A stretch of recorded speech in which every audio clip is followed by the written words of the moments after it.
Bueno, ya saben que estamos en una época ya en la que se empieza a notar el frío, las casas ya se empiezan a poner desde hace un tiempo las calefacciones y es muy importante tener bien controlados todos los sistemas de calefacción para evitar accidentes. Y precisamente para acercarles una serie de recomendaciones tenemos con nosotros esta tarde a un bombero del Parque Municipal de Bomberos de aquí de Palencia. Muy buenas tardes, José. Buenas tardes, Nacho. Bienvenido, porque además esto es, para que me entiendan, un ofrecimiento que han hecho. Es una época complicada y estamos muy acostumbrados, por desgracia, a hacer este tipo de salidas. Hay que hacer algo para intentar, ojalá acabar con todas ellas, pero bueno, al menos reducirlas, ¿no? Es muy habitual, por desgracia. Pues sí, mira, fijaros, el año pasado hubo unas 1.500 personas que se intoxicaron por monóxido de carbono, de las cuales un 10% pues, murieron, desgraciadamente. 150 personas el año pasado en España pues, murieron a causa de uno de los peligros principales que podemos tener en el hogar. Claro, porque hablamos que eso pasa con muchos sistemas de calefacción, una mala combustión, en fin, puede haber muchos motivos dependiendo del tipo de sistema. Lo mejor, como para casi todo en la vida, prevenir. Pues sí, es hacer una buena prevención para evitar que pueda darse esa situación. Bueno, pues todos los aparatos que utilizamos en nuestras viviendas para calentarnos, básicamente lo que hacen es quemar un combustible, un gas o un líquido como pues el gasoil, y lo que generan es pues, calor, ¿no? En ese proceso de combustión, si no se hace adecuadamente, no hay un aporte adecuado de oxígeno y no hay un adecuado mantenimiento de las instalaciones, pues puede provocarse ese monóxido de carbono, ese gas tóxico que nos puede afectar e incluso llegar a causar la muerte. Claro, todos tenemos muy presente, vamos a decir, el dióxido de carbono como ese veneno para el planeta, pero se nos olvida que el monóxido de carbono lo es para nosotros también. Claro, claro. Encima es un gas que es un poco peculiar, es un poco puñetero, ¿no? Es muy afín a nuestro cuerpo. Cuando nuestro organismo, cuando entra en nuestro organismo, pues lo que pasa es que básicamente en los pulmones llega el oxígeno o el monóxido de carbono y la hemoglobina se encuentra con los dos. Pues fijaros que la hemoglobina en vez de coger el oxígeno, coge al monóxido de carbono, es mucho más afín, con lo cual va a acelerar el proceso de envenenamiento. La tenemos ¿no? mal enseñada entonces. Pues sí, encima, bueno, pues aparte de envenenarnos, nos va a desabastecer de oxígeno, con lo cual nos va a terminar de matando poquito a poquito. Claro, doble problemática, de ahí la importancia, por ejemplo, como estamos viendo, de los equipos protectores que utilizan los bomberos de cara a evitar precisamente esa intoxicación y para tener un mejor margen también de trabajo. Pues sí, nosotros afortunadamente para cuando entramos en las viviendas y demás, por ejemplo ayer entramos en una, ya las personas que entran, igual que los sanitarios, llevan un detector de monóxido de carbono para que si es la causa de la incidencia en esa vivienda puede ser monóxido de carbono, pues nosotros pues, nos avise y utilicemos los medios de protección adecuados. Nosotros llevamos equipos de protección respiratoria que nos va a servir para protegernos de este gas. Claro, no sé si precisamente cuando se preparan, ¿no? para este tipo de trabajos entrenan eso, el enfrentarse a esas situaciones, a manejar los equipos e incluso a manejar situaciones en las que quizás no dispongan del tiempo ni de la capacidad muchas veces de enfrentarse, ¿no? a una situación con ese humo y con esas sustancias. Bueno, pues ya sabemos que nosotros hacemos prácticas periódicas y estamos adaptados totalmente pues, a enfrentarnos de forma habitual a este tipo de situaciones. Lo que queremos hacer con estas actividades preventivas es pues, intentar que la población se conciencie y sepa qué hacer en caso de que en su vivienda pueda haber esa presencia de monóxido de carbono para que tome las medidas adecuadas y no se vean en peligro. ¿Y cómo se puede detectar? Porque los profesionales lo saben la mayoría de las veces porque les avisan efectivamente para que acudan, ¿no? Pero también pues, por esos sistemas de detección que nos comentaba, pero cualquier espectador que nos vea y que se encuentre en esa situación o que pueda enfrentarse a esa situación, ¿cómo puede darse cuenta, cómo puede reconocer el problema? Pues podemos distinguir dos tipos de sintomatología, ¿no? La primera es la que sufre el cuerpo, ¿no? La que sufre nosotros cuando lo respiramos. Entonces varía un poco en función de la concentración y el tiempo de exposición. A mayor concentración y a mayor tiempo de exposición, los efectos van siendo mucho más graves, ¿no? Al principio empezamos con un leve dolor de cabeza, luego se va intensificando, empezamos a tener una sensación de pesadez, nos empezamos como a dormir, ¿no? La gente tiende cuando pues, a coger la mantita y irse al sofá, ¿no? Si sigue habiendo esta concentración, empieza a producirse pues, ganas de vomitar, incluso convulsiones en algunos casos, y si pues la concentración es muy grande o el tiempo de exposición es más largo, puede llegar a causar la inconsciencia y la muerte. La muerte dulce muchas veces se le llama por eso, ¿no? Eso es, la muerte dulce, porque al final como que te adormece, ¿no? Te va adormeciendo poco a poco y entonces nosotros no nos damos cuenta, una aspirina, nos vamos al sofá, entonces tenemos que tener pues, una serie de mecanismos o precauciones en nuestras viviendas para evitar que, o al menos caer, que puede ser por el monóxido de carbono. Bueno, ojo, eso es si notamos nosotros los síntomas, quizás también alguna otra pista que podamos encontrar en el hogar de cara a no tener que llegar a ese extremo. Es lo que te decía, la segunda sería fijarnos qué está pasando en nuestra vivienda, ¿no? Una cosa habitual que suele pasar es la condensación en las ventanas, ¿no? En los cristales de las ventanas pues puede haber más humedad, en los azulejos de las ventanas de las cocinas también suele suceder. Podemos acercarnos a la caldera a ver cómo está esa llama. Lo normal que este tipo de calderas, las calderas de gas natural que nosotros tenemos en nuestras viviendas, pues quemen con una llama azulada, muy regular. Cuando están quemando mal por falta de oxígeno o bien porque los quemaderos no están en perfecto estado, pues empieza a ser más anaranjada, más amarillenta, más rojiza. Si tenemos animales de compañía, los animales de compañía... Lo perciben todo antes que nosotros, ¿verdad? Pues parece que tiene un sexto sentido y luego pues muchos son más pequeños, los pájaros, que una concentración mucho menor les va a afectar antes que nosotros. Bueno, fijaros antaño lo de la mina. Claro, mira, me estaba acordando, claro, esa es la lógica. Lo de la mina. Entonces, si encima varios miembros de la familia tienen esa sintomatología y nosotros caemos en que en nuestra vivienda está sucediendo esto, pues podemos sospechar que puede pasar. ¿Pero qué pasa? Que nunca caemos. ¿Por qué? Porque estamos adormecidos, estamos bajo los efectos de un tóxico y no podemos caer. ¿Cuál sería la mejor solución? Pues instalar un detector de monóxido de carbono. Es muy parecido al que nosotros llevamos, pero lo instalamos en nuestra propia vivienda, de tal forma que si se produce una presencia de este monóxido de carbono, pues va a saltar la alarma y vamos a tomar las medidas adecuadas.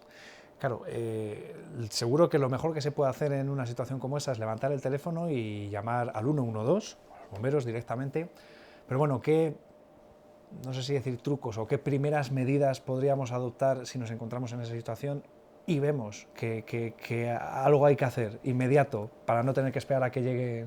Bueno, pues lo principal es apagar la caldera, apagar esa fuente, que es lo que está generando el monóxido de carbono, abrir las ventanas, salirnos de nuestra vivienda, coger el teléfono y avisar al 112 ya fuera de la vivienda, para evitar esa atmósfera contaminada, porque no sabemos en qué concentración estamos.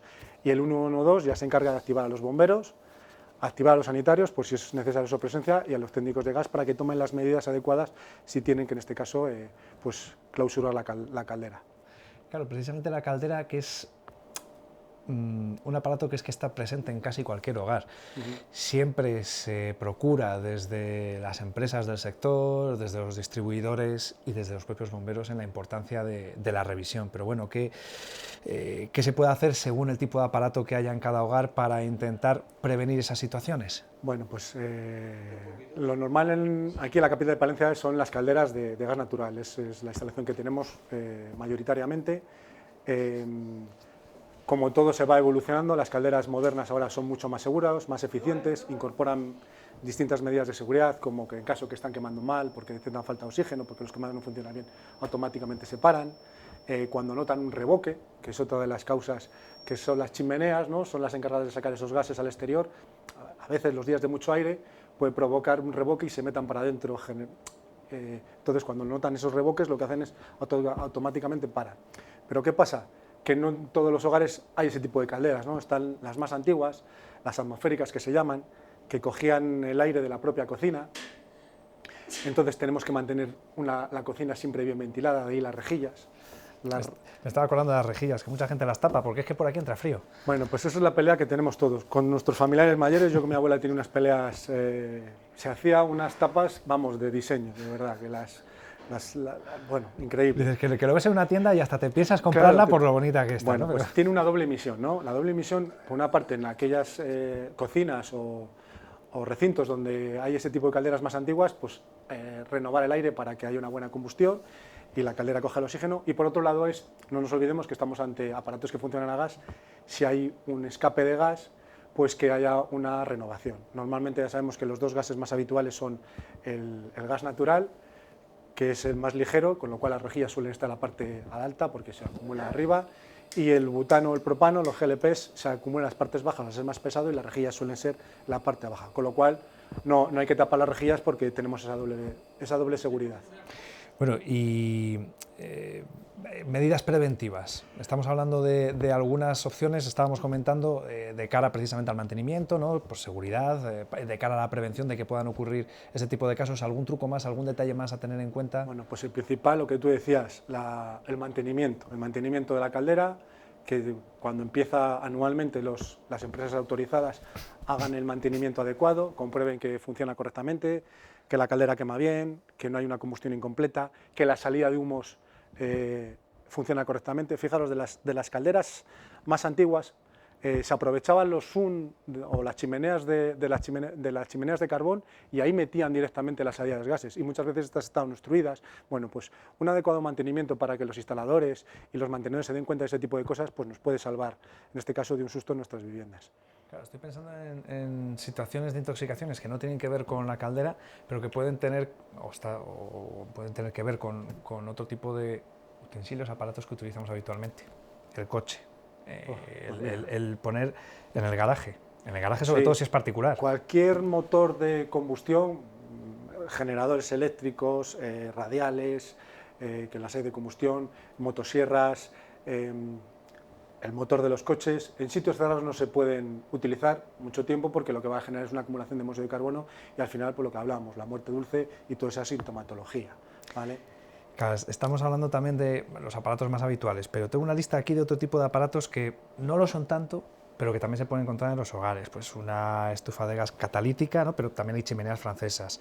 Braseros, el clásico brasero. Sí, bueno, pues ya sabes que cuando hace frío cada uno se busca la forma de tener su hogar caliente. Entonces, bueno, pues donde hay instalaciones más modernas y demás tenemos, pero tenemos pues, las estufas de gas típicas, son las catalíticas, el funcionamiento es muy similar a los calentadores de gas de agua de toda la vida, funcionan con butano y bueno, pues ahí tenemos dos peligros, ¿no? Que hagan una mala combustión y se genere monóxido de carbono. Las más modernas pasa un poquito como con las calderas de gas, tienen sistemas para cuando detectan que están falta oxígeno y demás, pues se paran automáticamente, pero en los sitios que no son así, pues hay que tener pues, sobre todo el ambiente ventilado, no dejarlas por las noches, incluido también las calderas de casa, intentamos apagarlas por las noches porque encima por la noche estamos dormidos, si es difícil detectar el monóxido de carbono, que es incoloro, inodoro, insípido, pues y nos imaginamos cómo puede ser si estamos dormidos, ¿no? Pues siempre todos los aparatos de calefacción, si es posible por las noches,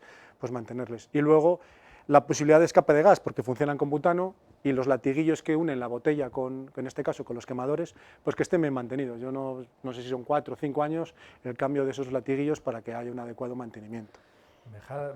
Estaba pensando que siempre va a ser mejor pecar por exceso de precaución que por defecto, ¿no? Sí, mira, yo siempre digo que cuantas más medidas de seguridad se implementen, mucho mejor. Por ponerte un ejemplo, un compañero, cada vez que su hija se iba a casa rural, le daba un detector de monóxido de carbono. Quizás eso es excesivo, pero si nosotros en nuestras viviendas tomamos una serie de recomendaciones, la que sacamos en claro hoy es colocar un detector de monóxido de carbono independientemente de la caldera que tengamos o el aparato de calefacción, si sucede algún tipo de en este caso mal funcionamiento, pues nos va en este caso a avisar y la verdad es que vale muy poquito dinero, 25 o 30 euros y creo que compensa económicamente con los beneficios que puede llegar a tener. Estaba pensando que el compañero seguro que dormirá más tranquilo y su hija, aunque no lo reconozca, también. Pues sí. Y no solo eso, sino que además cuando sea mayor, la hija probablemente tomará las mismas medidas. Efectivamente ese modus operandi. Porque de hecho, entre la labor preventiva, aparte de por ejemplo, mensajes como los que estamos lanzando hoy, o como los que están lanzando hoy desde el Parque de Bomberos, también hay mucho trabajo precisamente con los niños para, desde que son pequeños, ¿no? desde la raíz intentar concienciar, intentarlo al menos. Pues que sí, es difícil, bueno, pero este año lo tenemos un poco abandonado con el tema del COVID, pero normalmente nosotros desde el Departamento de Prevención del Parque de Bomberos pues tratamos de hacer, como veis, pues campañas preventivas, básicamente en las aulas de los colegios, donde incidimos en los 3 peligros básicos que tenemos en nuestros hogares: el incendio, los escapes de gas y, en este caso, pues las intoxicaciones por monóxido de carbono. Y siempre coincide, yo tengo una amiguete trabajando en una ferretería y dice: ¿habéis estado en este colegio, no? Pues están los papás que vienen a por el detector de monóxido de carbono. Porque como insistimos tanto y los niños son esponjas que lo cogen todo, pues bueno, pues Pues desde bien pequeños tratamos de enseñarles para bueno, pues que cojan esta cultura preventiva y aplicarla luego en el hogar. Pero que al final, estaba pensando maliciosamente, se tienen que asociar con un distribuidor de detectores, pero estaba pensando en lo importante que es al final, porque eso queda, igual que se habla siempre, por ejemplo, nos hablan de lo fácil, entre comillas, que es concienciar a los chavales sobre ecología, ¿no? Y sobre otras cuestiones, pero me acuerdo que siempre nos hablan de que en temas de ecologismo se ha mejorado porque se lleva muchos años trabajando con los peques, y son los peques los que llegan a casa y dicen: papá, que eso no se tira ahí, que no me mezcles el polietileno con el polietileno, o como sea. Sí, tal cual, que tenemos que reciclar, pues lo mismo pasa con las actividades preventivas, lo mismo pasa con el COVID, son los primeros que se han adaptado a esta situación, pues lo mismo pasa con las actividades preventivas. Enseguida lo cogen, son verdaderas esponjas y lo aplicarán luego cuando sean más mayores, y yo creo que es una actividad que tenemos que seguir en cuanto pase esto. En cuanto se pueda, nos lo permita la situación. No obstante, ahora es verdad que está más complicado por cómo están las cosas y no se puede, pero me consta que cualquiera que tenga interés en promover una jornada informativa, una charla, una conferencia, simplemente esas recomendaciones en cualquier punto, les reciben con los brazos abiertos los bomberos de cara precisamente a trabajar en eso. Está claro, nosotros siempre estamos para colaborar y tratar de llevar todas estas actividades preventivas a todos los colectivos de la población, y muchas veces nos llama el Cruz Roja para colaborar con ellos, distintas administraciones públicas, y siempre tratamos de meter nuestras cuñitas, pues, de los detectores de incendio, detectores de gas por en caso de escape, y sobre todo, pues, de monóxido de carbono cuando llega el invierno. Bueno, pues ahí queda ese guante lanzado a nuestros telespectadores para que lo recojan todos aquellos que quieran, que conviene, que van a dormir más tranquilos.